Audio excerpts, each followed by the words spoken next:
Welcome to Band Talk with Charlie Mangini and friends. The only podcast where it's okay to talk in band.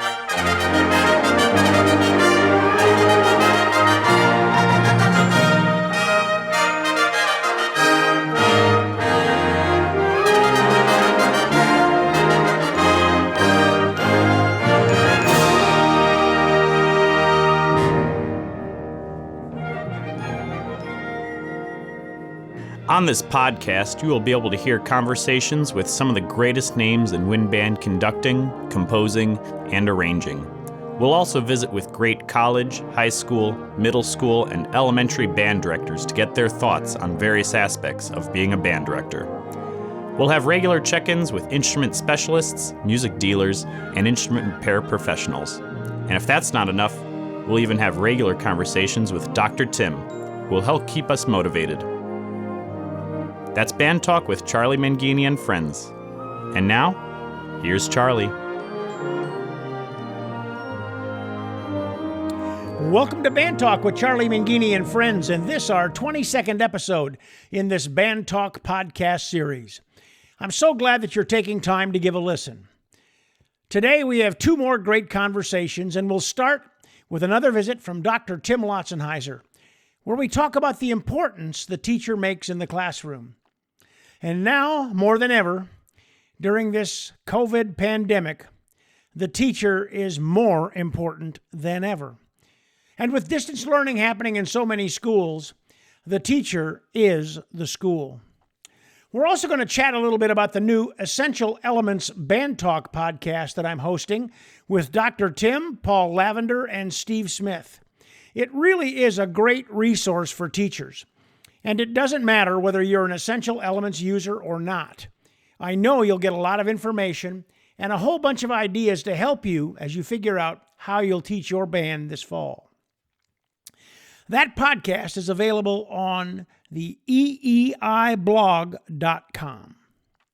Also on today's podcast, I visit with Willie Owens.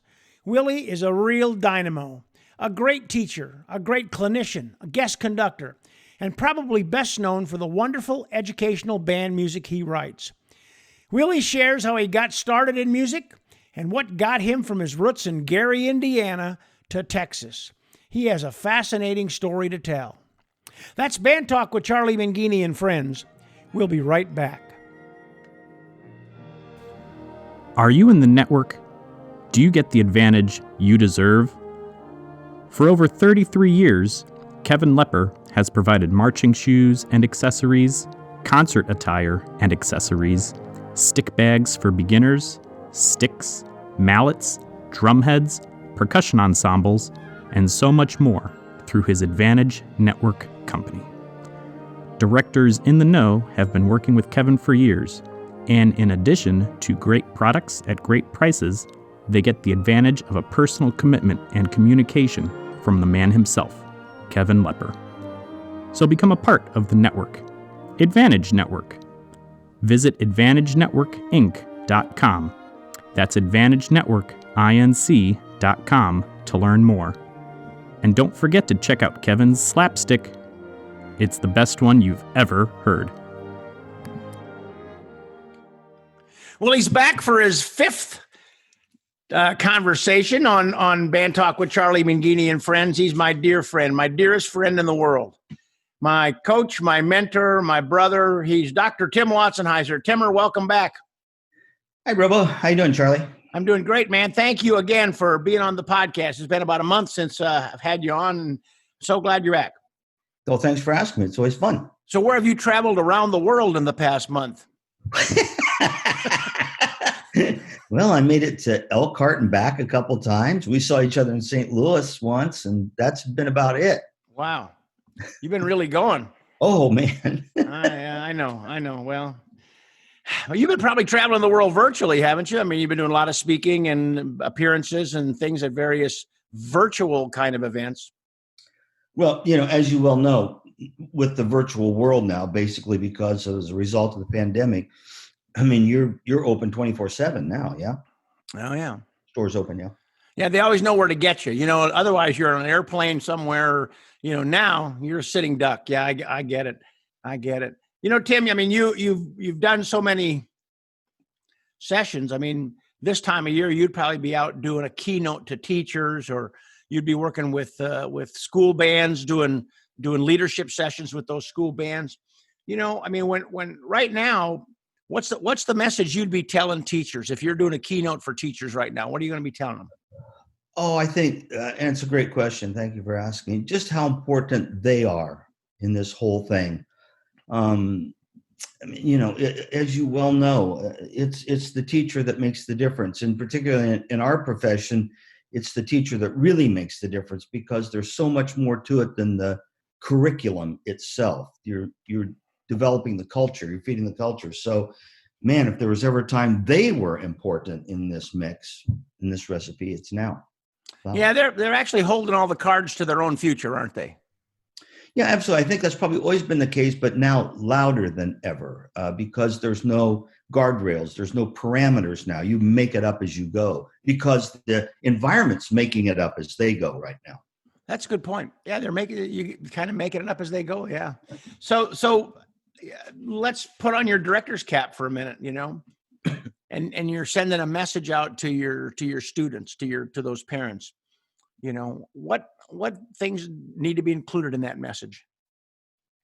Well, I think we're going to come back to our main friend here, which is communication, obviously, that it's important that we continue to communicate with the students, to have the students communicate with each other, to keep that fuel alive that makes band, orchestra, choir, whatever it is, what it is.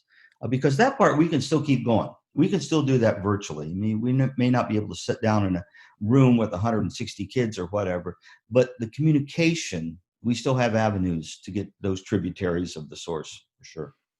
Yeah, and with technology, with things like Zoom, and of course it depends upon, excuse me, it depends upon the age level of the students that you're dealing with.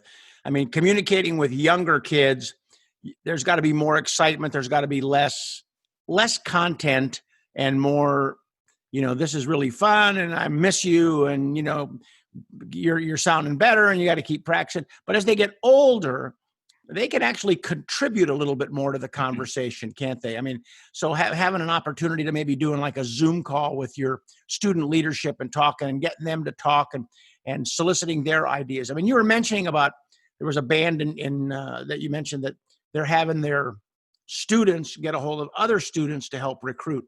Talk a little bit more about that. Well, I mean, it's the old one-room schoolhouse thing, which supposedly people say was one of the best educational systems that ever existed, where students taught students. The third graders would teach the first graders, the fifth graders would teach the third graders, because, I mean, as you well know, if you want to learn something, do it. And, or teach it is really the way to best learn anything. And so the idea of getting those student leaders to communicate with the beginners, their families, their parents, and of course the situation I'm talking about where one guy's high school student leaders took over the fifth grade, called Every Fifth Grade Home, which I think is phenomenal. And he's going to have over almost twice as many beginners as he had because of this communication. Everybody jumped in. It's like it's like the family. Everybody's got chores to do now. And so jump in. You got to do your chores. Yeah. And they can really have a profound difference. I mean, the energy of those kids and the creativity of of the young people, and the fact that they are so technologically savvy, they can navigate all that stuff so much better than we can. So they say, if you have a tech problem, don't call tech care. Ask a 17-year-old, and they'll do it for you. Yeah, I was talking to our buddy Paul Lavender this morning, and he said there was a cartoon that said, adults can't figure out social distancing, but just watch, the kindergartners will. They'll be able to figure that out. Oh, yeah. The kids will be able to do it. Speaking of Paul Lavender, good segue, huh? We want to let people know that we just launched, and actually we're going to get ready to record our 4th episode on our new Essential Elements Band Talk podcast. And we've gotten some great feedback on that. And what have you been hearing, Tim? Well, I mean, I think it's just great that you put out that forum for people, because right now I think one of if you put the top 3 concerns of most band directors is, how are we going to get our beginning class started? And do we just let that go around a year and mark time? And so by you putting together that Essential Elements podcast and bringing in the experts, my God, the authors and Steve Smith, who knows more about EEI than anybody in the world, I mean, you're handing people a blueprint they can actually use, not just philosophical or hypothetical, but you can actually do this stuff. And here's the recipe. I think it's phenomenal. Yeah, and this week we'll have our fourth guest. Our first guest was a really bright young lady teacher from Wauwatosa, Wisconsin, and I think it's Wauwatosa, Terry Little. And boy, she was one that was prepared before the kids went back went to distance learning. She had already started doing the technology portion with Essential Elements Interactive, and she said it was seamless for her. Yeah. Well, it seems like I'm hitting a thumbtack with a sledgehammer here, but it's communication. And if we don't have the ability to communicate in front of our students, let's take that energy and put it in a way we can communicate. And that's what Terry did. She just put the whole thing online, and here we go. Stand back. Yep. And our second podcast, we had George Quinlan from Quinlan Fabish Music Company. And of course, we both know that regardless of whether it's a virtual world or it's a face-to-face world, the music dealer is just another staff member in our program. Yeah, and to not use that staff member is to really, I think, cheat the kids in a certain way, and certainly the parents. I mean, they're your best buddy. They are your best buddy. So lock arms with them for sure. Yeah, and if there's anybody that can help figure this out, I mean, they call on so many different schools that they've heard, 25 or 30 different ideas in terms of this is how we're going to start, and to be able to vet those ideas and to have that resource right at your fingertips. And let's face it, they're dealing with school districts that are right next to other school districts, and we all know that plays a major role. I mean, school districts, they look across the line and go like, oh, well, this district is doing this. Well, we should probably do this too. I mean, so they can give us a lot of insight. What was the most important takeaway you had from George? Because I'm interested. I really am. Well, I mean, that they're there ready to help. I mean, they've got their route people. They're approaching it as business as usual. And as situations come up, they need to know what the situation is, and they'll help you figure out a solution to it. Yeah, that's what I got too. I mean, it wasn't like, oh, the sky's falling. It's just like, we're going to reset the compass. Yeah, absolutely. We're going to find a way to help directors make this work. Yeah. And he is. Yeah. So again, it's that whole thing about communication. And then last week we had our third podcast, we had Erin Cole, and she is just a dynamo. Erin is fantastic. And, great teacher. I did a virtual thing with her for Texas Bandmasters. And every time I do something with her, I come away and go like, oh God, she's just so practical. And so, she must have been a hell of a middle school teacher. She could teach a rock how to play a clarinet. I mean, and putting the two of you together, I mean, that's the perfect combination, because you get the best of all worlds. So it had to be fun for you. Yeah. Oh, it's great. I mean, she makes me sound smart, so you can't do better than that. And then our next one that we're going to be recording tomorrow is with, or I should say on Monday or whenever we record it, is going to be with Dan Harrison. Dan's at Oswego, Thompson Middle School in Oswego. Got a great program, and Dan's a great director, and he's one of the middle school people that's using EE and EEI, and he just found some features there that have worked, and has kind of made this whole transition great for him. So that'll be fun, and it's been fun to just kind of get together and exchange ideas with you and Paul. I've really enjoyed that. I think the best part of what you're doing with that, Charlie, is that you're giving people stuff they can actually do. You and I can talk about concepts and creativeness and all that forever, but like, here's the shovel, put it here, throw it here. I mean, it's real stuff, and that's what people need right now. Tell me what I can do on Monday. Yeah, that's what we need. Yeah. Well, what happens is we get into a point where it's like we get a mental block. We get a mental block and we don't know what to do. It isn't that we don't know what to do. We can't remember what to do.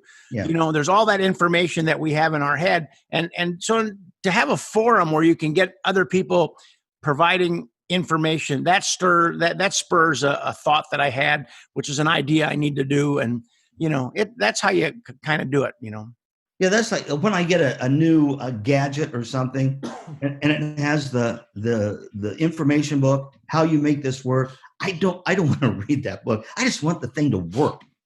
Yeah, just jump in and go, right? Yeah. The information book is only there if we fail. Yeah. And we only fail when we stop trying. Amen. Which is just like teaching, right? Amen. So we don't want known as omnipotent. We don't want our teachers to fail at all. They got to get on their ponies and start riding. And now, yeah. If it's ever a time, now. This is no time to have coffee. and one last thing, and I know you got about 9 other things you got to get going to here today. One last thing, virtual communication is different than face-to-face communication from the standpoint that when we're doing face-to-face communication, we can see the smiles and the nods and the winks or the yawns or the people that have checked out. But virtually, the fact that we don't always get immediate feedback doesn't mean that the message isn't getting across. And we almost have to assume this P.T. Barnum kind of, and people don't know P.T. Barnum, the Barnum and Bailey Circus. He was the guy that was he was the huckster. He was the showman. He was the guy that was putting it out. And they would call that Barnum was one-way direct communication. And that's kind of what we're doing right now in a virtual world. We're getting that message out is one way. And we may not get feedback from people, but that doesn't mean that they're not hearing it. Yeah. I hadn't thought about that way, but you're right. No, you're right. Yeah. You're casting it out and hoping that you're going to get as many fish as you possibly can. But probably our profession, we're used to fixing mistakes all the time. That's what we do. Right. And if you can't see the mistake or hear the mistake, you can't fix it. Yeah. Right. So it's a different approach that we have to take. Kind of like planting grass seed, man. You just got to keep throwing the seed out there. You can't put one seed in the ground and wait till it starts growing, because I ain't going to do it that way. I've thought about this a lot. That's why they show the same commercial over and over. Eventually, it might stick. You may not hear it 18 times, but eventually it might stick. And so that's worth it for them. And some of those commercials just get annoying, and you just absolutely right. If I get that guy with that bird that's trying to sell me insurance one more time, I'm going to scream. But you know what? I'm remembering it. I'm not going down the road of saying the name of the company because I don't want to give them a free ad. But I remember it, and it's like, so even bad communication is good communication to a certain degree. No, it is. There's no bad communication. It's Jake from State Farm. What are you wearing, Jake? Oh, man. All right. I'm going to let you go, brother. I really appreciate you being on the podcast. Thanks. I appreciate it, Bubba. You love take you, care. man. I love you, pal. See you next time. Yeah, bye-bye. Okay, bye-bye.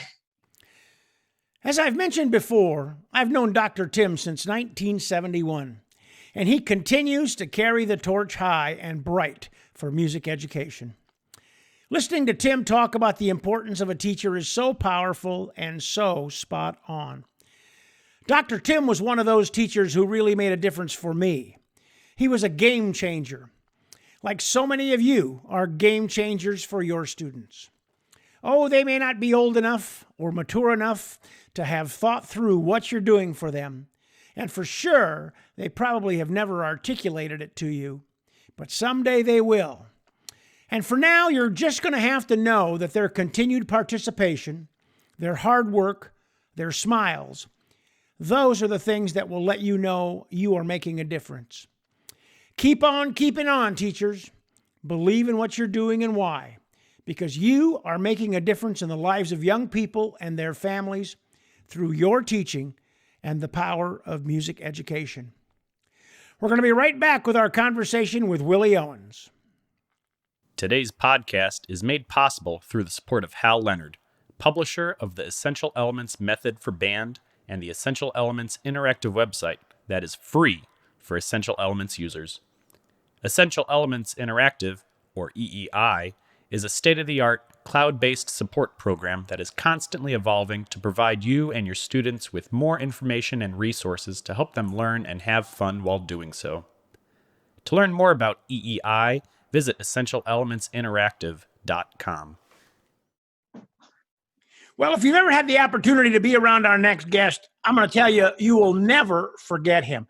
I don't know anybody that can walk into a room and light it up any more than our next guest. And he's a dear friend and a great talent. He is Mr. Willie Owens, who is a composer par excellence for the educational world and a fellow Vander Cookian. And Willie, it's just so great to have you on the program. Well, Charlie, listen, man, it's great to be here, and thank you very much for having me. Listen, your podcast has just really taken off. It's become quite popular, and I'm just really honored to be here. Thank you. Well, it's great to have you on here, and you know, you grew up in Gary, Indiana. So tell us about where you went to school and what and when you started to play, and who your band director was, and all that good stuff. Oh yeah, well, you know, I was very blessed to have two really awesome band directors. When I started. I attended Catholic school, K through 12, when I was at Holy Trinity School there in Gary. And Mr. James Green was my band director. He was actually a vocal person who would come into the instrumental world, and he had taken a band directing job. In fact, that was his first job as the director of the Northwest Indiana CYO band.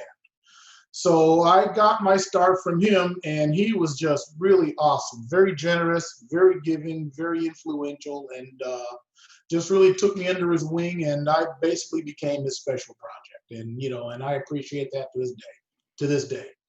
From there, I went on to Andrean High School and was very blessed to have as a band director a lady you know very well, Ann Betts. And she was with me, and once again, basically Jim handed me off to her, and she took care of me from there. And she was my high school director for 2 years. She was my private saxophone teacher, and she and I are friends to this day, and that is a relationship that I just appreciate, and I am just very happy to have. I forgot that you were a student of Ann Betts. Oh, yeah. How cool is that? That's very proud of her. So what do you remember from those early days? Well, listen, Ann was, she was only a couple of years out of college at that point.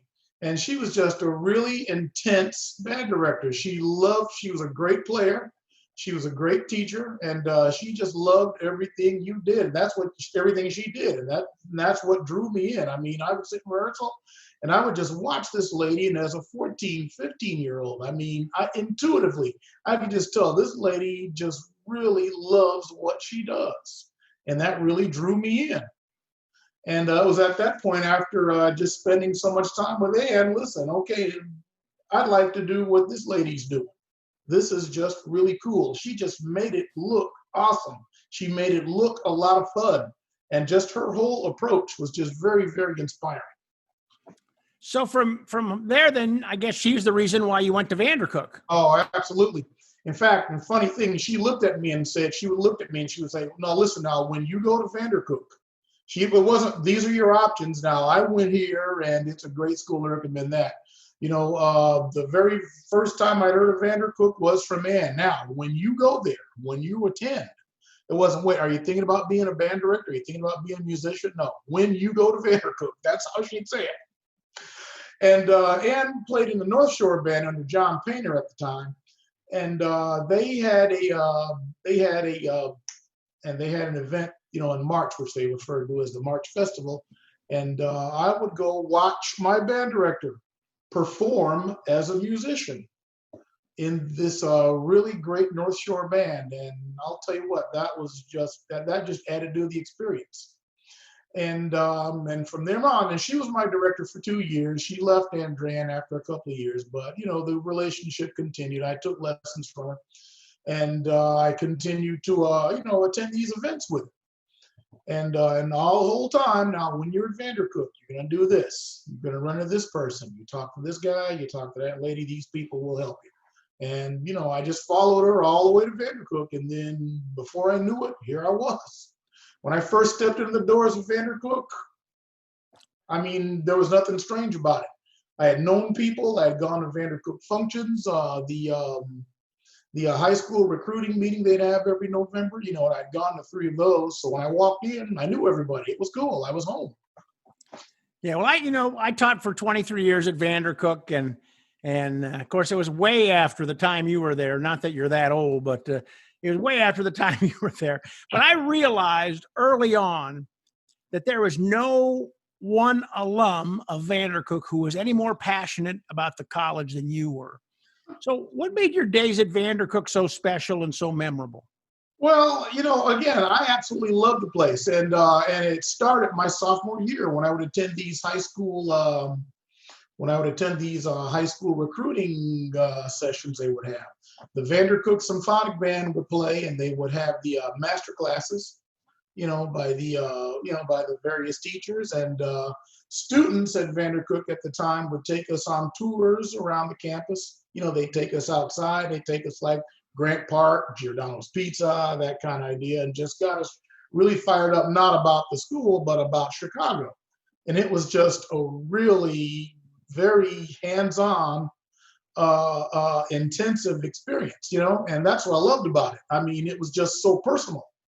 I mean, I wasn't a number, I wasn't a figure, I wasn't a digit, I mean, I was a person, and I meant something to somebody, and that was very special. So you graduated from Vandercook and you go to Texas. What was your motivation for going to Texas? Well, I'll tell you what, my motivation was the president at the time, Mr. Jim Gilworth. Until he got a hold of me, I had no motivation to go to Texas. In fact, what I had done was I had applied there around the Chicago area and finally landed a job, and I became the band director at Rickover Junior High School in Sauk Village, Illinois. I signed the contract, talked to the superintendent, met with the school board folks and all the stuff you do to get the job, and got the job. It was mine. Done. Stick a fork in it. I got the job. And I was the band director there for about 2 weeks. Now, getting into that, meanwhile, Mr. Gilworth would pull me into his office. I had talked about all these personal relationships I had with the teachers. And Mr. Gilworth was just, he was another one. Every once in a while, he would pull me into his office, and we had a little sticky board on the front of the door, and if a teacher or a faculty member wanted to see it, they put a little sticky note on there. Come see me, Dr. Rosenthal, or come see me, Mr. Gilworth, whoever. And so when I get one of those come see me notes, I'd go to Mr. Gilworth's office, and we would just talk about stuff. We talk about things like, okay, what do you plan to do for your future? What are you looking to do? I mean, I was just really impressed and pretty blown away that he had just taken a personal interest in me. I'm like, listen, of all the people walking around here, why me? What's so special about me? And so we would talk like that a few times a year, It was kind of like a father-son thing. He would just sit me down, and he would be like, okay, here's how it's going to be out there. When you get out there, here are the things you better watch out for. And then my senior year, he pulls me in and talks to me about this opportunity in Texas. And he goes, Willie, I want you to go down there, and I want you to check it out. There's an opportunity down there in a little town called Los Fresnos, which is near Brownsville. And there's a gentleman who runs the program. His name is Armando Medrano, and you're going to go down there, and you're going to talk to him. You're going to take the interview. And I told him, well, Mr. Gilworth, I already got a job. I signed up in Sauk Village over there. He goes, yeah, well, that's great. But just fly down there and take the interview, and then just let me know what you think. I think you'd have a great future down there, and that's where I really think you need to go. And he had been pushing Texas pretty much all along throughout the year. So, got my plane ticket, hopped down there and flew to Brownsville. First time I'd ever flown. I was 22 years old. Went down there and met with Mr. Medrano, spent a couple of nights down there, and, met up with some of the band directors from Brownsville and some of the local people, and absolutely fell in love with the place. And because my plan was, I had never been to that part of the country. I thought, okay, I'm going to go down there to Brownsville. Hey, listen, we're going to go across. We're going to see a little bit of Mexico. I'll have a bit of an international experience. I'm going to enjoy the food down there, enjoy the really nice people, having me a neat little vacation, say thanks but no thanks, come on back home and get my career going up there in Illinois. So went down there in Texas, talked to the people, saw what I saw, absolutely fell in love with the place, didn't want to leave. So that's pretty much how it went. So I come back to Illinois, Sauk Village, and I called the superintendent and told him, listen, sir, I'm going to look at this opportunity in Texas. I hate to do this to you. I don't mean to pull the rug out from under you, but I'm going to go ahead and do this. And so I went ahead and terminated my contract. And funny thing about it, they had a deadline to where if you don't terminate your contract after such and such a date, that's it. You're not leaving. So I think it was something like June 15th, and I went in there on the 13th and said, okay, listen, I'm sorry, but I'm going to go do this thing in Texas.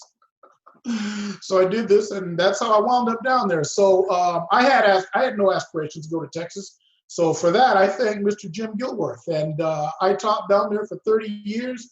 I teach part-time now at I mentioned earlier, I teach part-time now at a small Christian school here in Northwest Fort Worth. And yeah, absolutely love it. Well, those band directors in Brownsville, I mean, you want to see a bunch of band directors on steroids in those days. Those guys were band directors, man. They eat, live, sleep, band. That's all they talked about was band and how can we get our band better. And I mean, you had guys like Bob Vazzetti down there and Art Guajardo and all those guys, man. I mean, they were like amazing people. That's pretty cool. That is really cool. Mm-hmm. So in January 14, you say, okay, I'm going to step away from my full-time teaching. You say you're still part-time, but you stepped away from your full-time, and you're going to start to do guest conducting and clinicking and composing full-time. So what was that transition like for you? All right. Well, as far as the guest conducting, I had my very first formal guest conducting appearance. I did one of our region bands down there in the Valley. And I was actually called to substitute for someone who had gotten ill. So that was my first experience. So I went down there and not at all being sure about what it was going to be like. And should I even do this? Should I have said, yes, maybe I shouldn't do this. But I went and did it and went out pretty fine. And, and it turned out pretty well. And apparently I did an okay enough job because I started getting calls after that. So that's pretty much how it got going. As far as the composing thing did, you've heard me say this before. I've had no aspiration to do this or do that.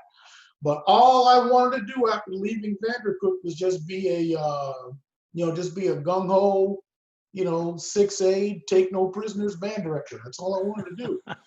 Now, I was doing some arranging, and friends of mine down there, after I'd been in Brownsville a few years, asked me to just kind of tweak their arrangements for them just to kind of really get it fit for their groups. Back in those days, there weren't so many marching bands getting music written or composed, especially for their group. We were still buying off the shelf back in those days.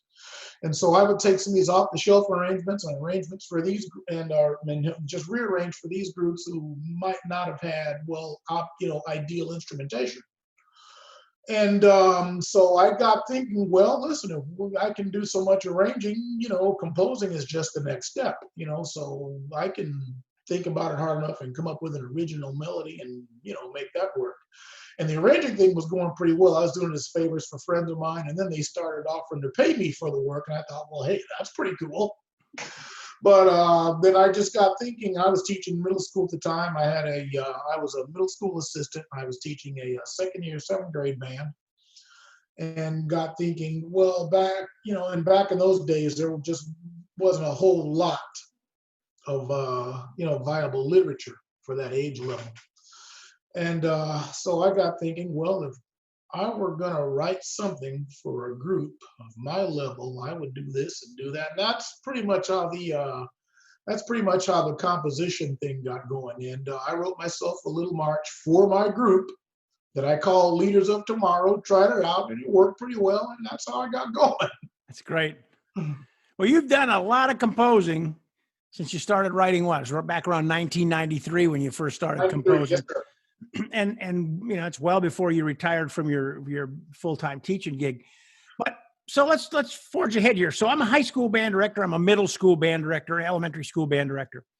And I call Willie Owens and I'm going to ask him about writing a piece for my band. So what kind of questions are you going to ask me as a composer?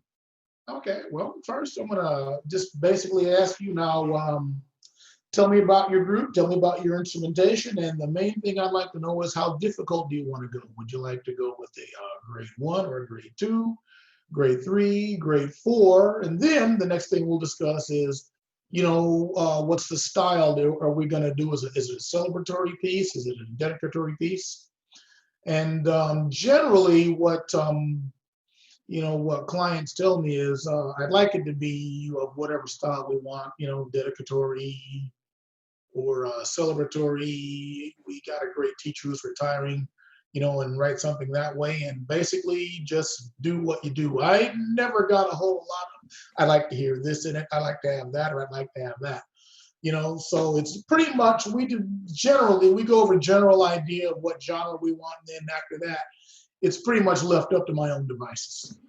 So what kind of lead time does someone need if they get a hold of you and say, I'd like for you to compose? Are you looking at what, 3 months, 6 months, a year, 2 years? 6 months to a year at this point. That's great. So how important is it for you to know the band, the students, the director, when somebody's asking you to write a group, when they're commissioning you to write a group? Well, that's why we ask these questions, because, I want to know as much as I can. Like when I write for friends of mine, which I've done here in the area, I can hop in the car, drive over, and, I can learn. I know the director. I can learn about the kids. I can learn about the program, and just go over and do a bit of studying, which I do. And getting as much information as you can, about the group and about the director is just really important. That just, it helps greatly. The more information you can get. Now, if it's a client from out of state, say in Pennsylvania, and it's sight unseen, then at that point, you just ask as many questions as you can, get as much information as you can. And I email, and we email back. If you were asking me about a piece, we would email a good bit back and forth. I'd call you at some point. So what things have changed about your program? Is there anything I need to know? And we kind of go along that way. It's not okay, thanks, happy to do it, see you in 6 months. So, we're communicating the entire time along the way. And I must tell you, you are a master communicator, because I work with a lot of people through the podcast and just in my other professional life. And I can tell you, when I get a hold of Willie, you get right back to me. And that is so important. I know so many people that, man, it takes 2 weeks, 3 weeks. Sometimes you never hear from them. And I really credit you, man. You are so good about keeping in touch and communicating. So thank you for doing that. That's, you're a credit to the profession. I can tell you that. So in addition to your composing, Willie, you also have a full slate of guest conducting and clinic appearances. And I've seen you on several occasions. And every time I've seen you work, I just marvel at the joy and the fun you emote to the students from the podium. In fact, this past year, you kind of came up to my neck of the woods, and we didn't get a chance to connect. You were in Niagara, Wisconsin, which is a small town that says "Welcome to Niagara" on both sides of the same sign. Anyhow, you did this little region band, and I had my nephew had a chance to meet you, and he was just like, "Oh my God, this guy's like amazing."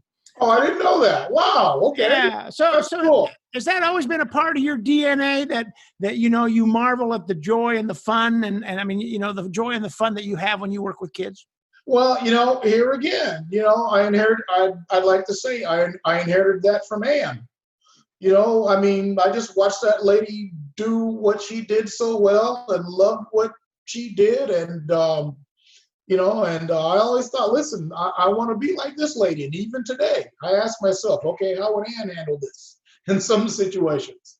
What a huge inspiration. I just carried that with me all that time and all those years.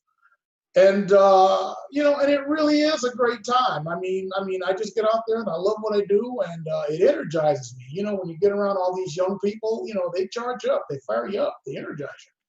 And it's just really important to love what you do. If you commit to something, and you can't look at it as a job, you got to look at it as a calling.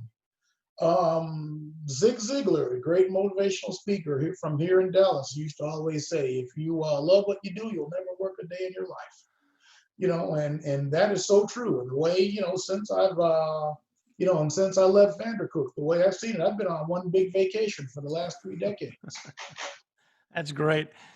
Well, you have been, and you continue to be a pioneer in bringing diversity to the educational band world. You're one of the very few Black composers that continues to produce wonderful, wonderful works for kids. And I got to say thank you and congratulations, because you've really had a great impact on music education.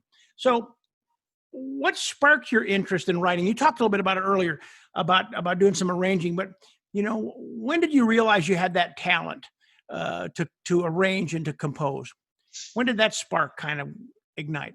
All right. Well, I tell people it kind of really happened by accident. Like I said earlier, I didn't aspire to compose. This isn't something that I just woke up one day and decided I wanted to do. I wrote this little march, like I told you, and it worked. I took it up to one of my high school director buddies, and he got a sample recording for me with his high school group. And I thought, wow, that actually kind of worked. It doesn't sound too bad. It actually sounds like a piece. And, use it with my group. And we were successful with that year. And at the behest of a mentor of mine, Mr. Eddie Galvan, who I come to later to meet, who encouraged me to send it to get it published. I didn't think it had a chance. In fact, I kind of hesitated. He stayed on me for several months to get it sent in. So I sent it to a TRN music company over in New Mexico and sent it in. There was no email back in those days. I put it in the great big envelope with the parts and all that and sent it and thought, okay, great. I'll never hear from those guys again. So I'll just get back to doing my band directing thing. So I get a letter back about 3 weeks later. We'd like to publish it. And I thought, wow, well, I certainly wasn't expecting that, but great. So here, sign the contract. We'll get that all going. So we did that. And so a few months later, I go to Midwest and there it is. Hey, it's on the shelf. It's in published version. I thought, wow, that's pretty cool. How about that? That's neat. So I thought, okay, there's my brush with composing. I'm done with that. Let me get back to, what I said I was going to do.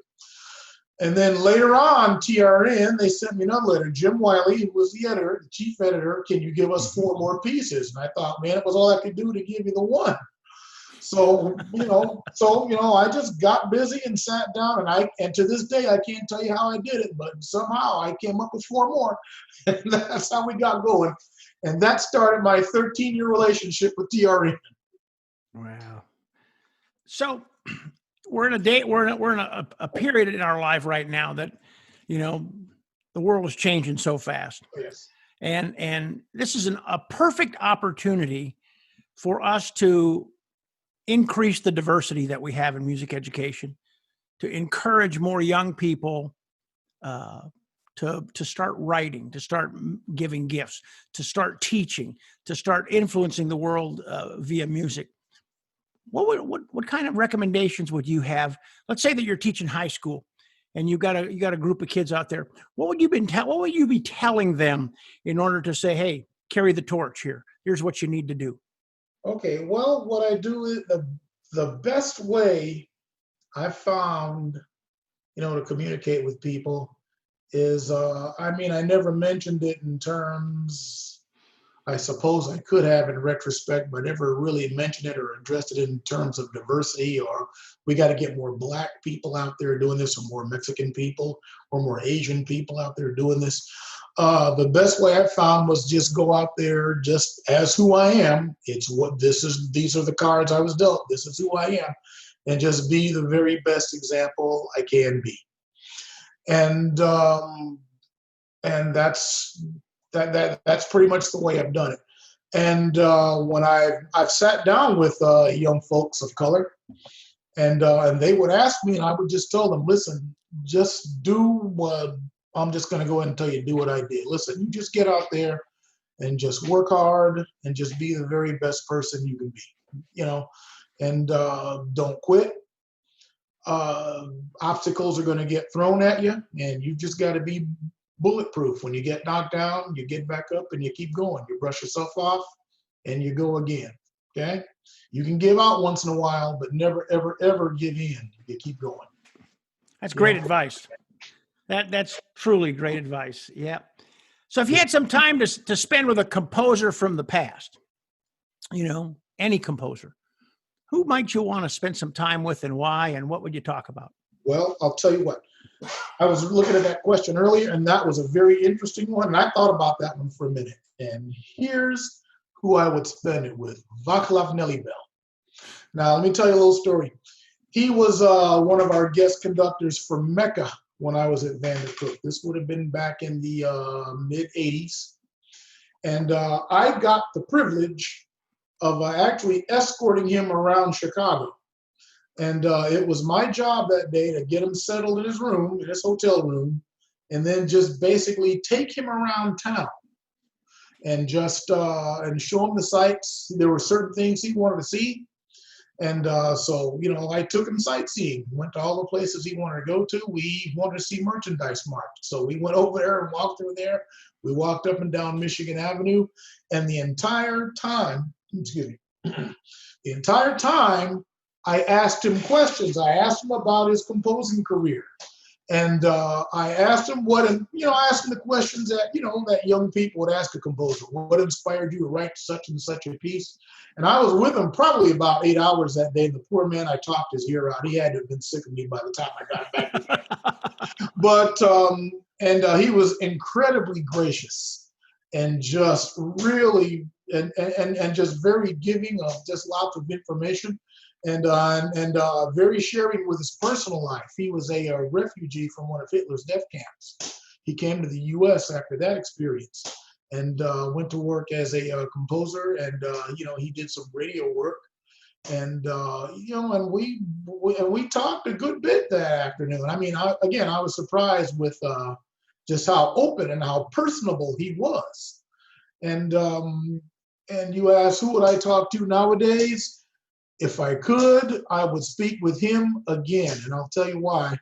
Back then, this was a young kid asking all these crazy questions, and I would love to relive that day with that man once again, not as a 21-year-old, but as a 57-year-old. Because obviously my perspective is going to be so much different. Wow. Okay, so let's get to the important questions now. We've gone through this mundane music stuff, right? Folks might not know this, but you are an avid Corvette fan. So when did the Corvette bug bite you? Here we go. Okay, now let me see. When would that have been? About a decade ago, 2010. I took my car in for an oil change. And the salesman, he comes up to me while I'm waiting. I'm in the showroom looking at cars, and he goes, well, how do you like this thing? It happened to be a Corvette. I go, well, it's all right. He goes, well, you want to take it for a test drive? I go, no, I'm not buying. I'm not in the market. No, I'm not doing anything. Just go and drive it, Now, later on, I learned that, I'm not really sure you should have done that. You don't take just Corvettes on test drive. That's just serious buyers only. But I don't know what it was. So, we went out there and we drove the thing. And I thought, okay, wow, this is pretty cool. Never expected that. And so, didn't think much about it. Went home, thought about it. Hey, this is pretty cool. About 6 months later, went out and bought me one. I went and saw that same guy. Okay, let's do this. So I bought me a Corvette in 2010. Bought me an '09 coupe. You still driving one? Oh, yeah. Yep. You got any plans for the mid-engine 2020? Well, the mid-engine 2020. Or is that already in your garage? Charlie, there is a beautiful Arctic White Z51 in my garage right now. I went out and got me one. Yes, sir. God bless you. Yeah. I am so envious, man. That is awesome. Well, and you're a Corvette guy. You've driven them. So I have, but I don't drive one anymore. I'm too old for that, But I still think about it once in a while. Okay, so one final question, Willie. You've been so gracious with your time. This has been so much fun. I'm sure that with COVID-19, you've had a whole bunch of bookings canceled. Yes, sir. So when, may I ask, is the next time I'm going to get a chance to see you? What do you got booked on your calendar coming up? My next big one, and this is one I'm really excited about, is one I've done before, would be it's called the SEUS, the SEUS, the Southeastern United States Music Festival, and it's sponsored by Troy University. All right, Dr. Mark Walker, who was a really good friend of mine, he is the director of bands, and they host this event every year. And I was his composer in residence for the event several years ago, and he was gracious enough to invite me back a second time. So I greatly look forward to that. Yeah, Troy State's a great place. The legendary Johnny Long was there for so many years, and I mean that is like one of the meccas in music education. It's phenomenal. Dr. Walker has carried the torch. He does a great job. and Ralph Ford, who was the director of bands before Mark, who just carried the program. I mean, the Troy University program has been in phenomenal hands for so long, and as long as those gentlemen have something to say about it, it's going to continue. Willie Owens, you are just a joy. I mean, you have blessed my life by having the opportunity to meet you and get to know you. And every time I'm around you, I mean, you just make people feel better, and you're doing so much good in the world. And we need more Willie Owenses. And thank you so much for being a part of the podcast, buddy. Yeah, you bet. Before we check off with you, Charlie, I just want to say, listen, again, it's been an honor to be on your program. And look, and I just want to thank you for your phenomenal work at Vandercook. I mean, you've made it a much better Vandercook. I mean, you've taken a great product and you took it to an entire new level. And as an alumni, I just appreciate everything you've done for our school, and thank you very much. Well, you're very kind. Love you, brother. God bless you. Okay. Hey, you as well. God bless you, buddy. Thanks a lot. Willie Owens. He's one amazing guy. You know, his comments about going in and being yourself and doing your best, he is so right. Those teachers, those people who we've connected with in our lives, they let you see who they are. And maybe it was their humor, their smile, their drive, their passion, their caring. It was something, but they let you see. You know, allowing yourself to be vulnerable in front of a room of students and strangers, it allows you to connect. And once you connect, the sky is the limit. And for many, Willie Owens is a rocket ship. Well, that's Band Talk with Charlie Mangini and friends. Next week, we'll have more conversations to share with you. But for now, I wish you well as you prepare for the start of your school year.